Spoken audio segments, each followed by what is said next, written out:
अगर मंदिर से ही आपको सब कुछ होने वाला था तो कोरोना काल में आपने सारे हॉस्पिटल को बंद कर देते, सारे पेशेंट को मंदिर में भर देते, हॉस्पिटल की आवश्यकता क्या था आपको? लेकिन आपने कोरोना काल में सारे मंदिरों को बंद कर दिया। क्यों? अरे आप ही ने तो साबित कर दिया कि मंदिरों में कोई शक्ति नहीं है, और जहां कोई शक्ति नहीं है उसके लिए अपने देश का अरबों खरबों रुपया क्यों बर्बाद कर रहे हैं? लेकिन लगभग 700 जो आपने सेल्फी पॉइंट बनाने का काम किया है, आप ही लोग बोले हैं कि लगभग मतलब 2000 करोड़ रुपया लग रहा है। उससे क्या लाभ है देशवासी को, बताइए? और जो मंदिर में प्राण डालने का जो बात कर रहे हैं वो देश में नफरत नहीं फैला सकते हैं। एक तरफ कहते हैं कि भगवान राम है, पुरुषोत्तम राम है, उनमें शक्ति है, और दूसरी तरफ कहते हैं कि हम प्राण उनमें डालेंगे। तो जो पत्थर में प्राण डाल सकते हैं आप, ऐसे लोग तो बहुत देश के लिए कारगर साबित होंगे। ऐसे लोगों को भारत सरकार को सूची बनाना चाहिए, और ऐसे लोगों को जो बॉर्डर पर हमारा जो सेना जो लड़ रहा है, हर बटालियन के साथ एक प्राण डालने वाले को रखना चाहिए। हर हॉस्पिटल में हर स्पेशलिस्ट डॉक्टर हैं, लेकिन प्राण स्पेशलिस्ट अभी तक डॉक्टर नहीं है। तो हर हॉस्पिटल में एक प्राण स्पेशलिस्ट लोगों को रखना चाहिए, ताकि हमारे लोग मरे और प्राण उसमें डाल दें। अगर ये लोग पत्थर में प्राण डाल सकते हैं, चलिए भाई, मतलब कि हम शूद्रों में प्राण नहीं डाल सकते हैं। अगर इतनी शक्ति होती प्राण डालने का, तो एक भी ब्राह्मण मरता नहीं, मरने से पहले ही मतलब उसका कूपन रिचार्ज कर देते, रिचार्ज हो जाता, मरता नहीं। ये अंधविश्वास फैलाना है कि नहीं? विधायक एक चीज बताइए कि आप शिक्षा मंदिर जाने की बात करते हैं, स्कूल जाने की बात करते हैं, आप उसी दल से आते हैं आरजेडी जी से, जिस दल के सुप्रीमो ने चरवाहा विद्यालय खोला था। तो उस समय ये उनके दिमाग में नहीं आया था कि स्कूल? बिल्कुल उन्होंने सही काम किया था, यही तो आप लोगों के दिमाग में नहीं बैठ रहा है। हमारे देश के जो है, हमारे देश के बहुजन समाज के लोगों, यानी 90% लोगों को मनुस्मृति के द्वारा शिक्षा प्राप्त करने से वंचित कर दिया गया था कि शूद्रों और महिलाओं को शिक्षा प्राप्त करने का अधिकार नहीं है। तो जो हमारे लोग जो हैं, हमारे लोग गरीब हैं, काम करेंगे कि पढ़ेंगे? तो उन्होंने चरवाहा विद्यालय हर फील्ड में, हर मैदान में खुलवाया कि हमारी गैया भी पढ़ेगी, या बच्चे वहां बैठ करके पढ़ते भी रहेंगे, और गैया भैंसिया भी मतलब पढ़ती जाएगी। आज क्या स्थिति है चरवाहा विद्यालय की?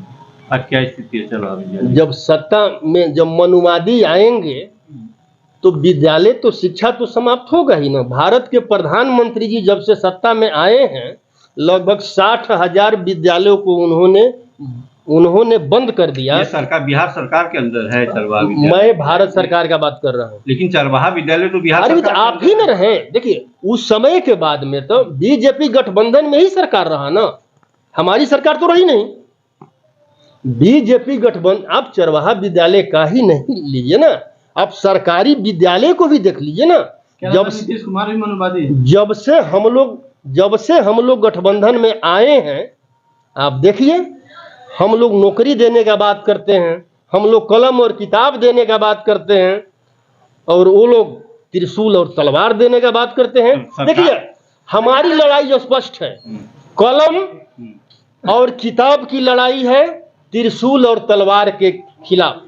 अब मोदी जी से पूछिए, एक तरफ मोदी जी कहते हैं कि भारत विश्व गुरु बन रहा है, और दूसरी तरफ वही कहते हैं कि मैं 80 करोड़ भारत के गरीबों को फ्री में अनाज देता हूं।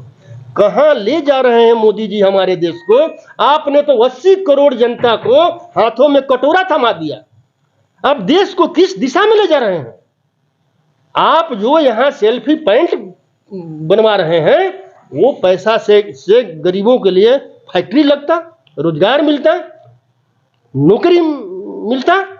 आप देश को किस दिशा में ले जाना चाह रहे हैं? और आप देखे होंगे कि इन्होंने पूरे संविधान को मिटाने के तरफ देश को ले जा रहे हैं। अच्छा, अगर आपको अयोध्या से निमंत्रण आ जाए कि आप 22 तारीख को आपको शामिल होने का निमंत्रण आ जाए, तो फतेह बहादुर सिंह क्या करेंगे, जाएंगे या नहीं जाएंगे? क्यों जाएंगे? हम साकेत जाएंगे, हम अपने मतलब कि बुद्ध स्थल पर जाएंगे, हम साकेत जाएंगे। अयोध्या वो मतलब है ही नहीं। अयोध्या स्थानांतर किया हुआ नाम है। आप जिस समय लोगों ने बाबरी मस्जिद को तोड़ा था, उस समय भी वहां गौतम बुद्ध और सम्राट अशोक का अवशेष मिला था। राम का मंदिर होने का एक भी अवशेष मिला था तो आप मतलब कि सामने दिखाइए, एक भी अवशेष नहीं मिला था राम का। और आप लोगों के भी चैनल से मैं पूरे देशवासी से आग्रह करता हूं, विनम्र निवेदन करता हूं कि हमारी लड़ाई तलवार और त्रिशूल के खिलाफ कलम और किताब की है। और जिस बात को सावित्रीबाई फुले ने कहा था, उसी बात को बाबा भीमराव अंबेडकर ने भी कहा है कि जिस दिन मंदिर का भीड़ विद्यालय की तरफ मूव करेगा, उस दिन भारत को महान बनने से कोई रोक नहीं सकता। सुन लीजिए, भारत को महान बनने से कोई रोक नहीं सकता है।